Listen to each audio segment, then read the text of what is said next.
Hello viewers, you're watching the Youth Dialogue and I am your host, Jena Masonko. So if you've been following my social media, you will realize that our topic of discussion today has to do with Albinism Awareness Day, as well as mental health in young people and children. That is what we'll be discussing today. And I am so happy to have with me here Anchasar, who is from the Association of Gambia Albinos. I am so happy to have you here to educate us in relation to this. Like we always say, on that particular day, if you've been following QTV, we were also part of the awareness raising campaign in relation to the fact that this is so normal, it's nothing to be afraid of. So today, Anchasar is here to tell us that there's nothing to be afraid of and it is absolutely normal. Thank you so much, Ancha, for coming. We really appreciate it. And thank you too for having me on your show, Janaba. Really happy and appreciative for this gesture to enlighten people, to spread more awareness for people to be aware that this is something normal. Yeah. Yeah, thank you so much. So now, Anja, let's talk about growing up. Let's talk about your childhood first before we get into the other details. Growing up as a child and realizing that you were an albino, how was that experience? The experience was good along some path, and then it was also rough on other paths. Yeah, sure. Good in the sense that I had parents and siblings who loved me, who cared for me, and did not make me feel I'm different from them because of my skin color. No, nothing like that happened. So my family really made the journey easy for me as a child. Okay. But then some of the things that also made it difficult were how society treated me and the difficulties I had in my early childhood education because of this condition. Some of the teachers did not understand or did not know much about what this is about, what albinism is all about. I can remember my first year in school, I was asked to repeat again, because first year I was seated at the back of the class, and at that spot I can't see anything at the board. I was not writing in class. But then earlier my mom, who had gone to school, was teaching me at home, so I was able to write.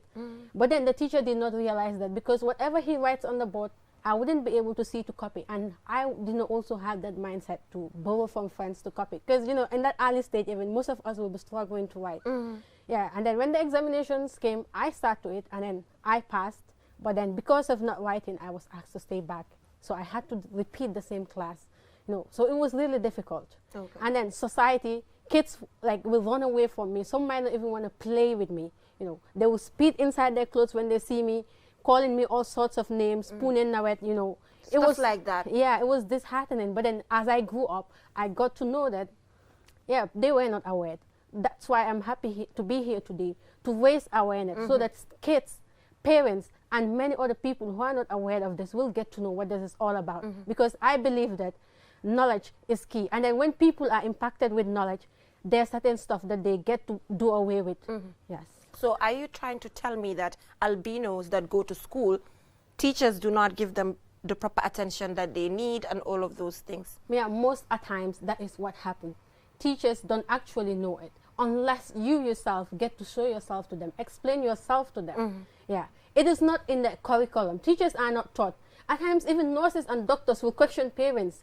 It is just now that things are developing. People are making more researches. But before, it was really happening. Doctors, like if a parent gives birth to a person with albinism, they're like, you were like certain myths that are going on. They're like, your parent actually had sex with a European man. That's why she is giving birth to such a child. Look at that. Yes. So all in all, people need to be enlightened. They need to be enlightened about what all this is about.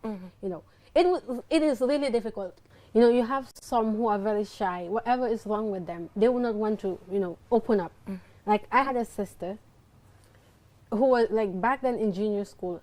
Until date, her maths is very poor. Why? Because she did not get the help that she needed. You know, mathematics is a subject where it needs your attention, and then you actually need to look at what you're doing. But she couldn't see the board, but she felt shy also to open up to the people. So, you know, and those people are not also aware of what's going on. So they just come to class, teach, and leave. So she wouldn't get to understand all that, and she just kept quiet. You know, it's really affecting most persons with albinism, you know, that are going to school. Their vision, it's very low, and then teachers are not actually made aware of this, so they don't put that into consideration. But if you make them aware, I believe, like we are trying to do today, to make people aware, it makes the journey, it will make the journey easier. Yeah. So when you realize, when you grew up and you realized that you were a person with albinism, did you take your time to do a little bit of research to know what it is about? Did you do that? Yes, like when I was in grade 7, that's the time I started making research on what albinism is all about, because I started getting exposed when I moved to middle school. Okay. Yeah, so I made a lot of researches to know, why am I like this? Why do I have siblings that are black? Why is my mom and dad black? Why am I like this? You know, because during childhood, all those questions did not come to my mind. It never came across. But then as I was growing up, I got to see and then ask myself all those questions, and then I went into finding those answers too. Yeah, I know you're a science student presently, and you talked about the fact that it's very difficult to be a science student considering the fact that your vision has an issue. Most of you have vision problems. So talk to us about how challenging is that currently. Is it challenging? Okay, people believe that it is very difficult. Okay. Yeah, that's the belief. But you know what? Once you love what you're doing, I love the science field. That's why I went to it, despite the discouragements I got from people. So many people discouraged me into going for the science field, but I loved it. I saw something in science that I wanted to do. Yeah, there's some difficulties and challenges that I do face with, but overcoming those challenges is what makes it more interesting. Yeah, like when we have practicals, there are certain practicals that I can't actually do, no matter how hard I try, but I would just say to myself, there are other alternative practicals that I can do, so let me focus on those ones. Yeah, when it comes to the practical aspect, that's where I get most of the problems with. But then reading, because as I said earlier, most persons with albinism, or even people who are visually impaired, learn by listening, and then I am one of those people. I listen, and then once I listen, I can catch up with what the person is saying. Okay, so let's talk about your grades. You know, the reason why I'm asking about all of these things is because for young people out there who are like you and might feel like, I don't want to go to school. If I go to school, I'm not going to make it. Maybe your grades and stuff might be a little bit personal, but like I said, you're here today to inspire the other generation out there. So just talk to me about your grades. Hey. So that they will know that, I know your grades are not bad, so that some of them out there will know that you can still be an albino and make it in school. Yeah, and if most people can remember, back in 2017, I sat to the Gabeka examination, which is national, right? And I know many people would have not expected to see someone, like out of the whole number of people who sat for it, yeah, like I was the only one that I know of in my batch who was actually an albino, and I took the examination, and out of the thousands that sat for the examination, I came out second. Wow, in the whole of the Gambia? In the whole country. Look not at only that. In my school. By all my subjects, 9 A's. They were like, I got A1 in all my subjects. Okay. Yes, mathematics, which most of my friends find difficult, but since I said if you're in love with what you do, you find it much more easy for you. So A1 in mathematics, home economics, you know, the showing and all, it was difficult, but then I gave my time to it, and then alhamdulillah, I was able to make it. And then still I'm struggling hard to actually maintain those grades. Currently, yeah, I do face some difficulties in certain subjects in senior school, but I'm also giving my best in order to maintain the standard. Okay, you see, so I just asked that question to actually, for all of you guys that are out there, to know that being albino or not, it just depends on you as an individual to, you know, put that hard work onto it. And as you came second. Yes. I mean, in the whole of the Gambia. Yes. So that is really, really encouraging. Congratulations. Thank you. We hope that you will keep it up. And we're expecting you to come first in the grade 12 exams very soon. So now I know you're part of the Association of the Gambia Albinos. Yes. So talk to me about how the association there is, and is it helping you? Because I know people like you are in that particular association and you're able to bond and do all of those things. Okay, the association, I will just give a brief history of it. Came into existence in October 2012. It was formed by few persons with albinism who saw the need for it to actually be founded, because the rights of persons with albinism were being violated all over the world. Their rights were not respected. So many myths were associated with albinism, you know, and then people did not have the knowledge also of what albinism is all about. So they came up with this idea to form an organization to bring people, you know, and then I personally have gained a lot by being a member of that association, because it is through that association I got to know what albinism is all about. How can I protect myself as a person with albinism? I learned all that by being a member of that association. Okay. Yeah, and then there are so many projects that they're working on, yeah, like raising funds to support persons with albinism, because we all know that about 50% of the population of the country are living in the poverty stage. And then, you know, persons with albinism are not excluded from that. And then it is very and like the sun creams that we need to protect our skins from the sunburn are very expensive, because they are not produced in the country. Okay. They're imported, and then as they are being sold here, taxes are charged, and then the prices become very high, and it makes it difficult for most persons with albinism to acquire them. So as an association, they're working, you know, in trying to help their members by getting sun creams for them and other protective gears that they need to protect them from the ultraviolet rays of the sun, which is a major enemy to persons with albinism. Okay. So I think this is a very good association, and calling on all albinos out there to actually join the association, because I think it will help. Like you said, since you joined the association, you came to realize why you are an albino and what can you do to protect yourself. And sometimes seeing people that are the same as you, sometimes you can talk to them. I'm not saying that they're the only ones you should associate with, but it's good to be together and share ideas. Because there's something that you share in common with them. Exactly. So they'll get to understand you better, and you get to understand them better when you're born with them. Yes, very important. So talk to us about after grade 12, what next? You know, what should we expect? Okay, I am planning to further my studies in medicine, then specialize on a dermatology to know more about the skin. Beautiful. You know, because my skin, like as an albino, what the major effect that it has on us is our skin, you know, and then most of us are affected with skin cancer because of lack of protection from the UV. So if I get to study that, at least I'll be more aware to help my people, you know, not only because it's not only us who will, persons with albinism will be affected with but you're more at risk. Yeah, skin problems, but then we'll be more at risk. But then I'll be ready to help out anybody that will also come my way. Yeah, but that is the major reason why I want to study dermatology. Okay, so which means you'll be a doctor in few years? Yes. I think medicine is about 7 years. Yes. Are you afraid of the journey? Because I know it's 7 years. So a lot of females sometimes do not want to venture into STEM because it's 7 years, you know, with all of the, sometimes your parents will say, 7 years of a bari danga wara them say, with all of those things. So but then I believe that getting into marriage or any other stuff that your parents might think that you can study STEM because of that can get in your way if you are passionate about what you want to do. If you really want to do it, there is nothing that can stop you by the help of the Almighty.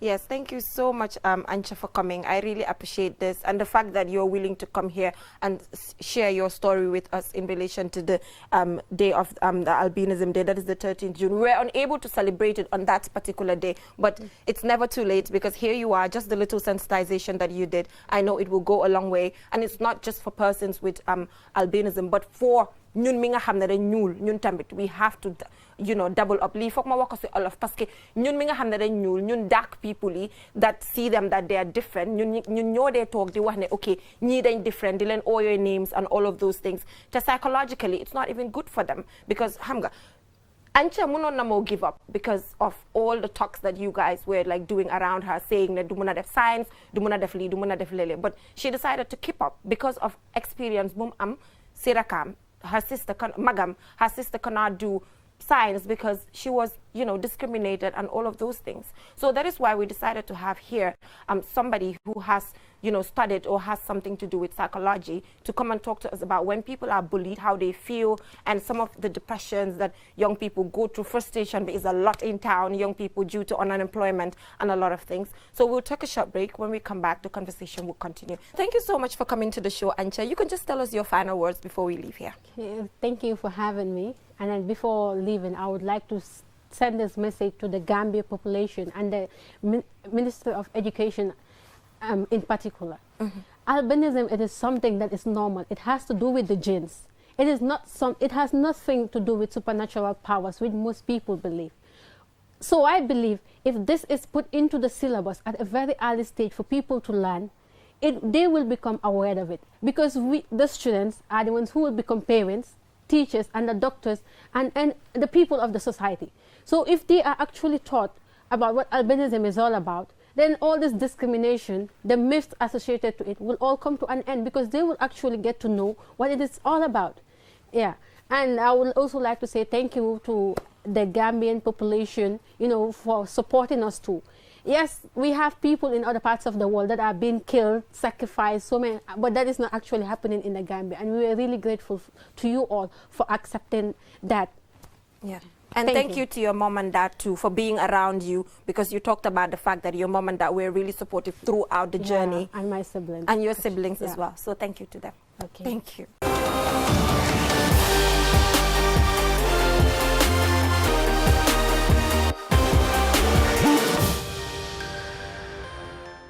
Welcome back, viewers.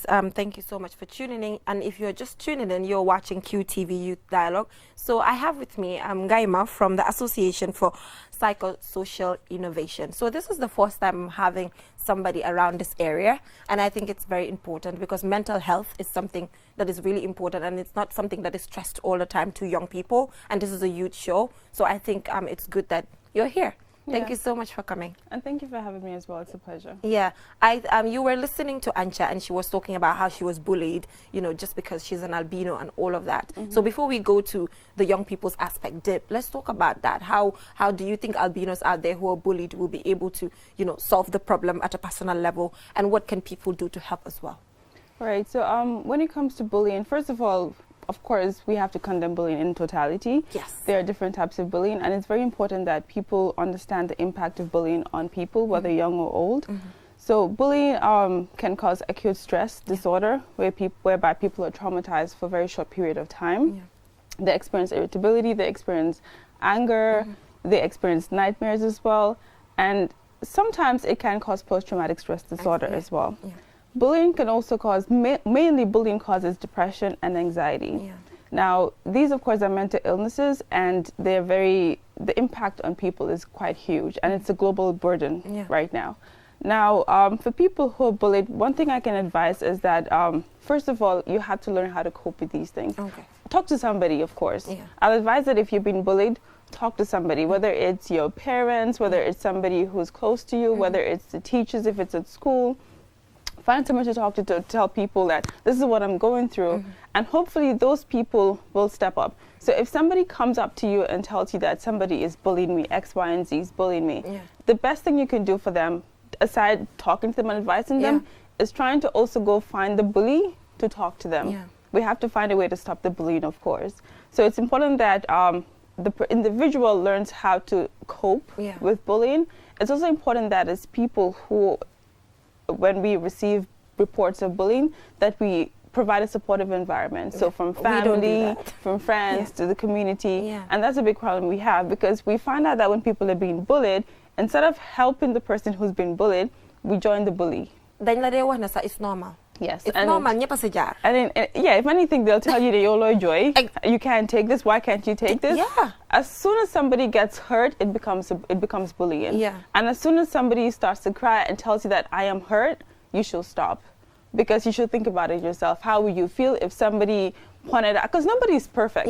Everybody has something on their body or in their life that they're not happy about. That brings their self-esteem down. So how will you feel if somebody, you know, attacked you for that? So that's the same way. When you look at other people, it's good to be compassionate towards them. And if somebody tells you that you're hurt, what you're doing to me is actually hurtful and it's affecting me on some level, it's important that you stop and apologize. Be the bigger person and, you know, accept that I'm hurting somebody and I need to stop. So talking about school, I know this is not the main topic here today, but I know you're from the Association for Psychosocial Innovation. Organization for Psychosocial Support. It's the same anyway.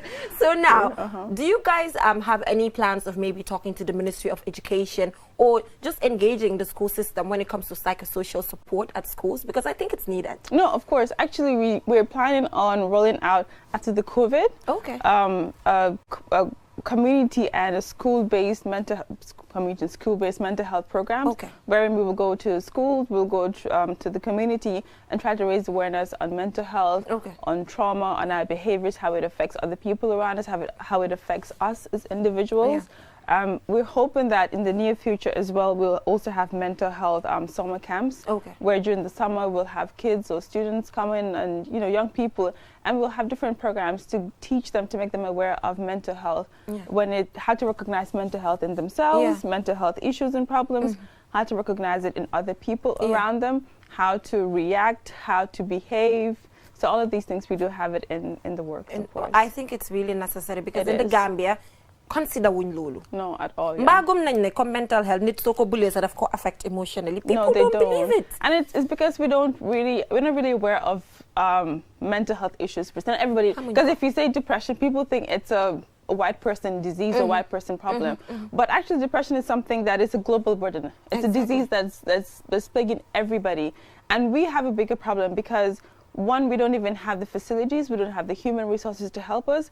And the problems that we have here are so much bigger because things like poverty, things like when it comes to, for example, your supportive environment, we don't have, sometimes, especially young people, don't have supportive environments. You have job opportunities or lack of job opportunities, unemployment, you know, students or young people, they're done with school, it's hard to get jobs.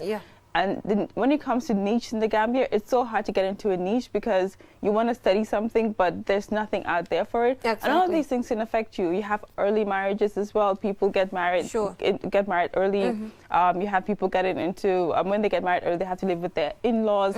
That in itself can cause stress. So we have so many different things that can trigger depression or that can lead to depression. And we're not aware of it. And a lot of people around us are depressed, but we don't realize it, unfortunately. And that is why we're not very aware of how our behaviors can in turn cause depression. Because obviously if you bully somebody, it will cause depression, it will cause anxiety, especially if it's something that is ongoing and it happens over and over again. So now at the household level, what can parents do? Because I was reading this article on mental health and it clearly stated that a lot of kids suffer from depression, anxiety and other things, but that intervention is not done at an early age, so they continue with it. So at the household level, what can parents do in general maybe to help when it comes to their kids changing behaviors or being in a corner or all of those things? So of course it has to do with educating and making the parents aware of mental health problems, because if you're not aware of something, there really isn't much you can do about it. So if I don't know, a big job. So if I don't know what mental health is, I can't do anything about it. We also have to eradicate some of our cultural beliefs and practices. You know, a child should not say anything. A child should just keep quiet. If your child doesn't open up and tell you how they're feeling, how will you know what's going on with them? How will you help them? So it's very important that we have that rapport with children. When they tell us about things, we understand that this is what you're going through. Talk to them, give them that support, you know, and even simple things like your lifestyle, having enough sleep, making sure your child has enough sleep, they eat, they're in a very, you know, even the environment at home as well. If you're constantly fighting at home, that is a very unhealthy environment. That you mean the parents themselves? The parents themselves. That is a very unhealthy environment. That in itself can lead to mental health problems in children, in young people. So all of these things are very important for people to take note of. So it means parents' lifestyles at the household level also contribute to the mental health of the children. But I think when it comes to mental health education, Gaima, we have a long way to go as a country. Like you mentioned, the parent cannot help if the parent is not aware. And how many parents out there are really aware that these things happen or they even believe it? Like you mentioned, a lot of people feel like depression doesn't exist. It's a foreign something. So okay, kid of depressed. Then lana kid of bari chahan depressed.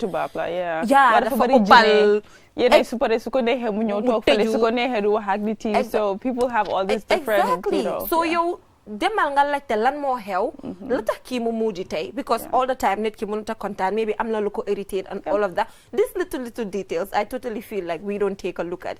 So you talked about employment, the fact that lack of employment really in youth affects them when it comes to their mental health. So how does it affect them and what can be done? So it has to do with the aspirations, with the lived reality of youths and their future aspirations. So obviously as young people, we all have dreams as to what we want to become, how we want to live our lives, how we want to change ourselves, our lives and our parents' lives, of course. But then when we actually have to leave the reality and see that it's actually not as easy as it is, or it's not happening, it actually takes a toll on us. So then you develop this negative kind of thinking where I'm not good enough, I'm not making it, something is wrong with me, Yeah. especially when you start to compare. That's why social media can be very detrimental, because then you start to I compare. was going to come to that. Yes, you compare yourself. Yes. You see somebody else and they're doing really good, and you're like, what is wrong with me? Something is wrong with me. Exactly. Especially when you see your peers who are in other countries and they're putting pictures, don't say anything. They don't mean anything. Thank I you could for be taking saying a picture this. and be like, ah. Yes, And when I go back home, I am crying my eyes out. Exactly. So when you have that difference in our lived realities and our aspirations not really coming together, not being in sync, it can cause depression, because Yeah. it affects our thought patterns. It Exactly. affects, it affects how we behave and our perceptions of Yeah. life. And if you're genetically predisposed to develop depression, that is definitely a trigger for depression. Okay. Yeah. So there's a genetic aspect Of course, yeah. So when it comes to mental health disorders, Yeah. now mental illnesses, some people have are genetically predisposed to develop certain mental disorders. So, for example, if your mom has depression or has the genes for depression, or your dad has the genes for depression, you will have the gene, but it doesn't necessarily mean that you will develop a mental illness. Okay. It just means that you have a higher risk of developing the mental illness if the environment that you find yourself in is not exactly. So if you have an environment that is very stressful, that is not very supportive, it can easily trigger that genetic predisposition. Okay. But even for people who don't have the genetic predisposition, they can still have depression. Because that's the thing about mental illnesses. The factors that cause people to develop different mental illnesses, they vary. And that is why it's also very hard to really treat it per se. Yeah. I but wonder when we're going to have a center as a country, have a center where people can be helped. Hopefully, the Organization for Psychosocial Innovation. Yes, I am asking, what are you guys working towards that? Yes, because yeah, I see all of those things. So those are the extreme cases. Those people usually have what we call schizophrenia. Yes. So right now at our organization, we do have a psychologist, and we have myself. There is myself as well. I'm a psychosocial trauma professional, and I have some training in offering trauma therapy. Yeah. We also have some counselors at the organization. So unfortunately, because there's not a lot of specialists, or the human resource is not, the capacity is very, exactly. Yeah. So unfortunately, we cannot give all the help that we can. But again, it's also important that those psychologists out there, Gambian psychologists, it's important that they come back so they can offer this help to us, because we don't have this. But we are really hoping that we can expand and we can offer these services to people who need it. So you mean sort of like therapy? Yeah, not sort of, actual therapy. Actual therapy. You think people are going to come? So you could feed them therapy, you never. No, yeah, see, but then that's why we're trying to raise awareness as well. Because therapy, you don't actually have to be depressed or have a mental illness to actually even go for therapy. Okay. You can be totally fine and go for therapy, because it's you taking control of your life, taking charge of your life, and try to make sure that your behaviors, you developing proper coping skills, your perceptions of life is positive, because sometimes you can be okay, but certain things can trigger it. So it's kind of like you're building resilience. So therapy is not just for people who have mental health problems, but it can be for everybody, technically speaking. And that's the concept we just need to. You know, sometimes I watch movies and I see people paying their money going for therapy. I think you just educated me. It's not just when you're nuts. No, it's exactly. Not. It has to do with your emotional and your mental well-being. Yeah. So that's essentially what it is. So just like how you will go for exercise, physical exercise to keep healthy, you can go for therapy as well. Just because all of us have gone through certain things in life. Everybody, there's certain things that you've gone through. Story. Exactly. So if you're able to go to therapy and, have somebody help you build that emotional resilience that you need, try to make sure that mentally you know how to manage yourself. Yeah, I think it's absolutely wonderful. Yeah. And I think it's so good you're here. Within this few minutes, I was able to learn a lot, especially when it comes to the therapy and parents bullying people. You do your own therapy? Well, I don't do therapy to myself. No, I mean, another person does. Another psychologist technically is supposed to help. Yeah, that's how it's supposed to be. Because actually, as a psychologist or anybody who's given counseling or therapy, it's important that they also receive therapy, so as not to bring in their own problems into the room. Because you have to learn to separate yourself from that person. When you're with that person, it's about that person. And you have to learn to have that divide. And at the same time, you also have to learn to be there personally and be empathetic towards what they're going through. Okay. Yes, but it's hard, but it's what I do, so I enjoy it as well. You enjoy it, yeah. I can imagine. It So, shouldn't yeah. be that difficult. Yes. So now, young people are watching out there. So today, if a young person is watching and is inspired by you and want to be a psychologist or something around, I hope so. yeah, psychosocial support, because like you said, human resource is a big problem when it comes to that particular area. What tips would you give to that young person out there who might want to venture into that particular area? Just give them 3 tips. Yeah, so the first thing is to focus on yourself, develop very healthy and positive coping strategies, focus on your mental well-being, practice a lot of self-care. Yeah. So focus on yourself. At a point in time, you have to learn how to draw a line, to draw boundaries and say, this is me and this is you. I can help you, but this is me and this is you. Okay. Another thing that even though unfortunately we don't have a psychology degree program, but that should not nonetheless discourage people. I'm hoping that even if you're still at UTG, you're studying something, you can still go on to do your master's degree in psychology and still some sort of Catch up. Yeah, and catch up in some sort of way, because some universities do allow you to have a different bachelor's degree and do psychology as a master's degree. And the third one is raise a lot of awareness, read a lot. Yeah. I said now, read a lot, try to raise awareness, learn about mental health, of course, and teach other people about mental health, because we need it. A lot of people don't know about mental health. A lot of people are not very conversant with mental health issues and how it affects you and how your behavior affects other people, because there's so many issues that people, that are around it, and so many behaviors that we engage in that really affect other people, and we don't even realize it. Exactly. Yeah, very, very little things that we do not even realize. Yes. And I think companies maybe should start putting up some laws that will also help when it comes to mental health, because sometimes people are disturbed at their workplaces. Yes, so, of course. I mean, it's important too. Companies put this into consideration, like when they're drafting some of their policies for their employees, they can come up with certain laws that when it comes to employee relationships, really, that might affect another person. Even one of the biggest ones is harassment at work, because if you're being harassed, that in itself can start to cause depression, anxiety, because you are unable to be as productive as you are, or as you should be. And because of that, it affects you. You start to wonder, how am I going to go to work? So instead of having a great go to work. That's the thing. So it becomes very problematic. And sometimes it's the boss themselves that actually harass their employees. And I think as long as poverty as well, Komungi Barisi Gambia, Bimungi exists to an extent, mental health, it will be hard for us to really fight. No, that is a huge factor when it comes to mental health, because a lot of the time people take advantage of other people. So even at work, even at work, I know that you're not being paid a lot. So I'm like, come do something with me and I will increase your salary. I will give you so and so. And you think about all the things that you have to do at home. I don't have enough food for the family. I have to take care of my sick mom.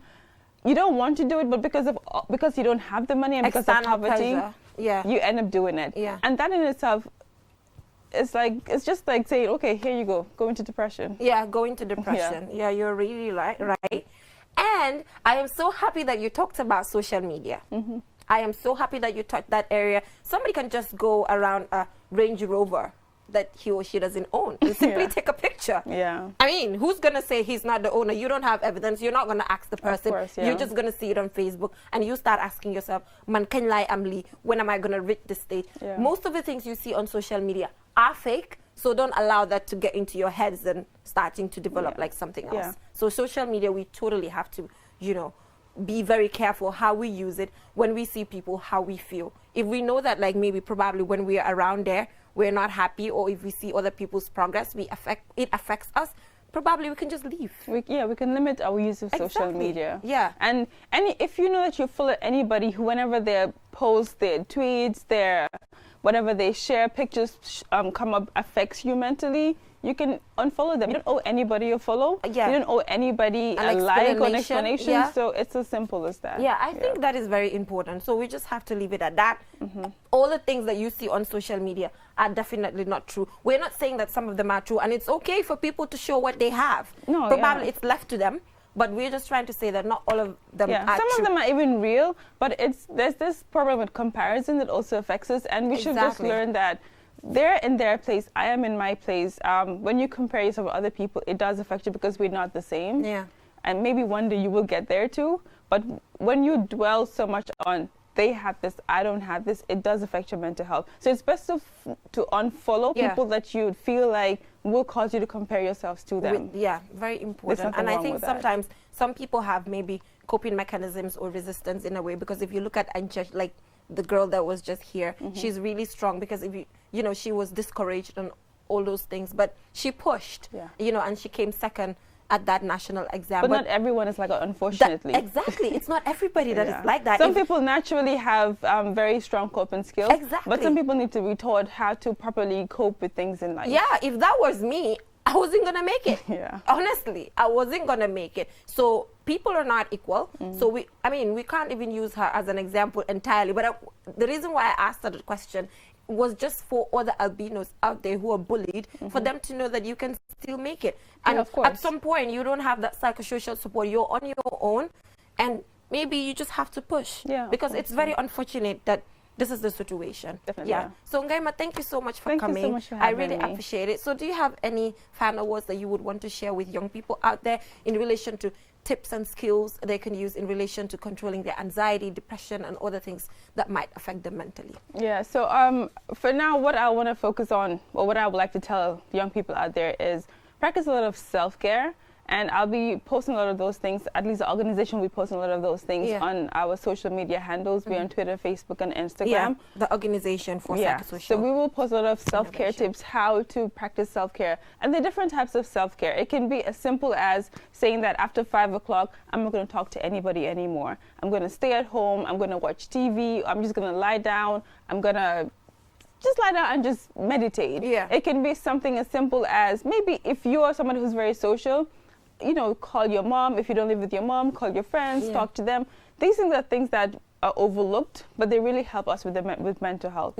And seeing that we don't have enough mental health professionals to help us, we need to learn to help ourselves. So self-care is very important, whether it's physical self-care, whether it's emotional self-care, whether it's your environment, you know, making sure, because even the way your environment is going to affect you mentally. So putting things in certain places. You also have financial self-care, where you learn to not spend certain things, or you learn to budget or pay bills. So you have different types of self-care. Like have a to-do list, maybe. Exactly. So focus on things that will give your headspace that positivity that you need. So focus on mindfulness, positivity, self-care. These things will go a long way in helping you with your mental health, until we're hopefully able to provide all of these things for everybody. And positivity, it's really important. Sometimes that negative energy comes and you just have to ignore. Especially with everything going on around, especially now with the coronavirus. So it's very important that we learn to just take a break from the world, from people, and focus on ourselves and give ourselves that we need, if I can put it that way. Sometimes I feel I'm so moody and I feel whatever. I just feel like, okay, today I'm just going to go get my nails done maybe. That is self-care. I'm just going to go look good, you know? And I feel good at the end. So I think it's more of like doing what you want. No, it's what makes you happy. Self-care varies from person to person. So maybe for me personally, going to do exercise makes me feel good. For you, it's maybe going to the spa. For somebody, it's just watching a movie with chocolate and ice cream, or just lying in bed for an hour, no noise, nothing at all. So it varies from person to person. So just take a moment, look into yourself, introspect, see what you feel comfortable with, what you like, what you need, and do that for yourself. I'm about to take my exam, so I said to myself, whew, after that stress, after that exams, I'm just going to go make sure I take care of myself a little bit. And for some reason, that the self-esteem is up, because of the way you feel maybe and the way you look. So people do not really have to dictate how you look or what makes you happy. It's actually left to you. I think this is not going to be the last time that you come here, because this has been a very fruitful conversation, and I think we need more time to talk more on these issues as things arise. Thank you so much. So thank you so much, viewers, for watching. We will take a short break. When we come back, we will get to wrap it up.